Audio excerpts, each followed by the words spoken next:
Now, if you know me, you know that I've always wanted to get on my comic journey. When I was a jit, I used to always read a bunch of comic books.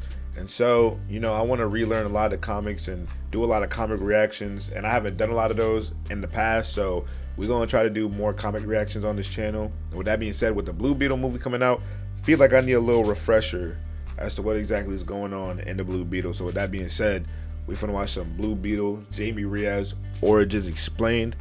Grab your popcorn and let's just get straight into the video, bro. I ain't gonna lie, let's get it.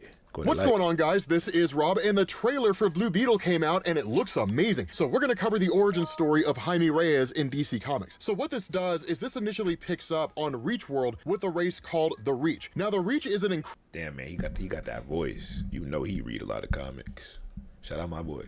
Incredibly old race, and in fact they're the second oldest race in DC Comics. The only race older than them are the Malthusians, also known as the Owens, the Guardians of the Universe, basically the group that created the Green Lanterns. Now, there is a non-aggression pact between the Reach and the Owens in the sense that the Reach, while they do operate on a world, they can't necessarily engage in like acts of war, but the reality and really the development behind the entirety of the Blue Beetle Scarab is basically an act of war. So the overall goal here of the Reach is pretty genius. What they did is they designed this Scarab for the purpose of traveling to any world that's out there and then bonding itself to the dominant life force. Not only that, but as far as the dominant life force went, the Scarab would bond itself to the most capable member of the dominant life force. So say, for example, that the Scarab showed up on Earth. Under any normal circumstance, it would bond itself to Superman, because Superman is arguably the most powerful being on Earth. Right. There's debate there, right? There's like Martian Manhunter, Black Adam during World War III when he basically killed the DC universe. There's a link to that video in the description in case you're curious about it. But I kind of am curious. Y'all curious? Bro, we finna go crazy at the comics. I ain't gonna lie. There's all kinds of different characters who are really powerful. But the overall gist here, and really the reason why the Blue Beetle does not bond itself to Superman when it gets to Earth, is something that we'll explain here. But as kind of a field test, what the Blue Beetle does, or at least what the Reach do, is they send the Scarab out into space, and then it basically bonds itself to a little girl that exists on this planet. Now, the planet itself is kind of a loose term. It's really more just kind of a space station that makes its way through the universe. But when it bonds itself to the little girl, one of the things that ends up happening is she basically uses her powers over what's called dark force energy or dark energy, basically magic in a more traditional sense. And then in turn, because she's so capable, the intention is to basically take over the entirety of the world, conquer it, and then bring it under the control of the Reach. It's a way for them to unofficially expand their empire, because to anybody else out there who's watching the events unfold, they would just see it as this little girl went crazy and then conquered the entirety of her people and killed most everybody. Because the nature of the Scarab is that it secretly influences and controls its own host. Now, the crazy thing about this is that the Scarab itself quite literally says, this girl is an anomaly, right? Like, being bonded to her will not work just because of the level of power that she has. And in fact, the Scarab says, all of my power was redirected to a new objective, escape. Simply because of the fact that when the Scarab tries to bond with her and the girl initially rejects it, she uses her power to try to tear the Scarab apart, if for no other reason than the fact that she's just insane. Quite literally, when you first see her, she's playing with like a little doll, and she's talking about how like the dolls can't touch each other like that, otherwise they'll be punished, and then she tears it apart. So like, this girl's got problems, but the Scarab ultimately just takes off and retreats as fast as it can. Now, once who is this jit and what she gotta do with Blue Beetle?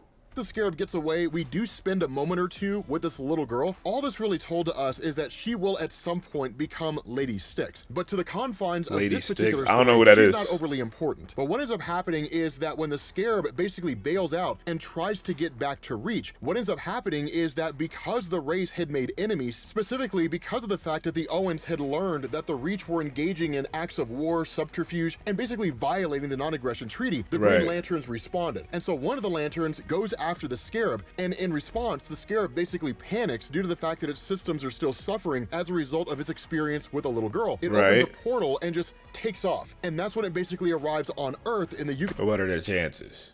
All right, on Earth?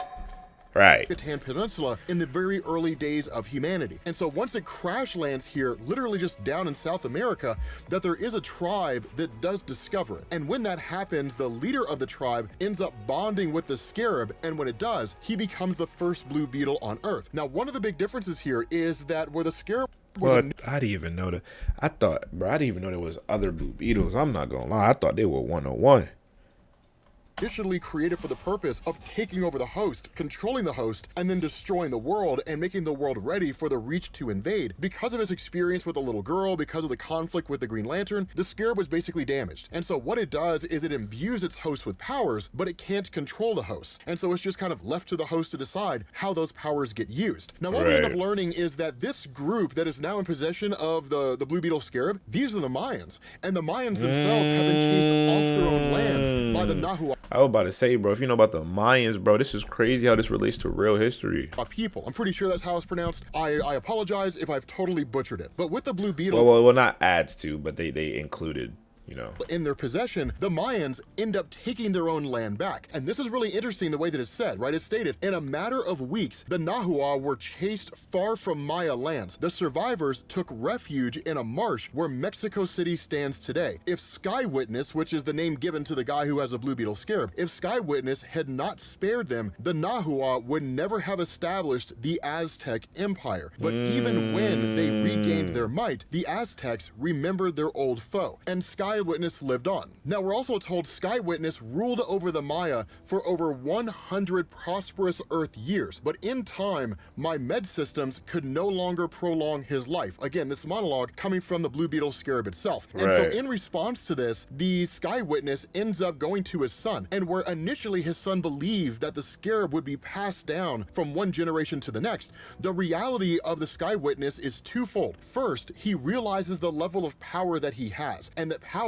is coveted. And so if someone who was nefarious were to get their hands on the Scarab, there's no telling what could happen. Any number of things could lead to this too. An assassination, a thief sneaking in the middle of the night, a member of their own tribe betraying them. Like, this could happen in a variety of ways. The other thing that's going on here is he says, it speaks to me, my son. It wants a new man to empower, but I know it only seeks a weaker mind to control. I cannot allow this. And where his son asks, how can I help? He says, just keep our people away from this pyramid. Let no one seek to recover its treasures. And when the son asks what treasures, the response, and really the only response the father gives him is, go, my son, you will understand when I am gone. And what the father does is he literally crashes down the entirety of the pyramid. Now, the Scarab tries to escape. It literally tries to flee, but the Sky Witness is able to seize the Scarab and... Yo, no, he's nice. He's nice. Nah, I ain't gonna lie. He grabbed that motherfucker. Yo, he's tough. They're both buried alive together. And so that's what hype. we're told is that over the years that the Scarab just kind of became a thing that no one really knew about, right? If anything, it was maybe a rumor that people had discussed or kind of a legend, but the reality here is that it just fell out of all knowledge. And so the result of this is that it's ultimately discovered by a treasure hunter. The treasure hunter in turn sells it, and it's by that way that the Scarab travels from one hand to the next, going from one place to the other. Now, this is where Ladama comes into play, because one of the things that we learn here is that she is a person who is on the hunt for the Scarab. Now, as far as I'm aware, DC plays it pretty fast and loose with the idea that, like, Ladama will become Lady Styx, because it is an alias that she used at some point along the line. Again, I'm not hugely familiar with the Blue Beetle mythos, but the important thing and the important takeaway from this is that Jaime Reyes was actually caught in the conflict, like literally caught in the crossfire between Ladama trying to get her hands on the Scarab and other people who were trying to stop her.